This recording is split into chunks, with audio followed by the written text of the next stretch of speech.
Right, today, again, another special treat. As I'm starting to make these videos, I'm starting to realise, just how lucky I am really when it comes to communities. So when it comes to my locks, in the collecting and the business side, I'm very lucky to be very good friends with some of the best in the business and in the collection area. And the same goes for puzzles again. I'm extremely proud and to know quite a lot of people that collect this stuff, who are really wonderful people. But I'm also very lucky to be friends with people that make this stuff as well. Now I make a few of my own bits, but some of the things I've got, the people that make this stuff are truly extraordinary people, and I'm very proud to know them personally as friends. So now we move on to another designer called Robert Yarger, and again, I'm very lucky to know Robert personally, and he's been a bit of a mentor to me. Very intelligent man, some great advice he's given me over the years with different things that I've done. And a real shoulder to lean on sometimes, and some fantastic advice.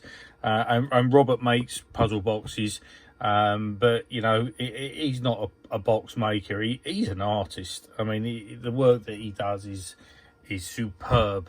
And through the various series of boxes he's made, this is called the Pirate's Wallet. So this is a puzzle box Robert made in around 2014. And an absolute treat. I mean, when I first see this, I was just gobsmacked. Not only does it have a fully working wooden padlock, and this lock itself with the key is a puzzle in itself. This is a separate puzzle, and we will come on to that. Because I have this lock on its own as well as with the chest. I got very lucky with getting these. Again, there's not many of these around, and I got this through a good friend for a friend. So two friends I knew, and a lot of the times with the puzzle community, this is how this stuff works. They're not selling on just to make profit. They're making sure collectors that want certain pieces in their collection find the right home. And this is exactly how I come across this one. I mean, I do own a few Stickmans, and I've done a few bits with Robert as well, stuff that I'm very proud of. But this is just another one. We get to those at another time. So this is just one I wanted to show because I absolutely love it. This ticks every box. This is a sequential discovery. So what this means is, as you solve the box, parts that you find and stuff, including like parts from everything that you've got, will help you progress through the box and get further and further to eventually get the box open. There's a little label on this which I found strange. It says do not twist feet, but you'll notice that they don't really move, but one's got a small bit of play. So I think that's a red herring, but that's on, and I'm assuming that was put on there by Robert and not by the person that I got it from. So as we've done before, we're going to talk about the first move.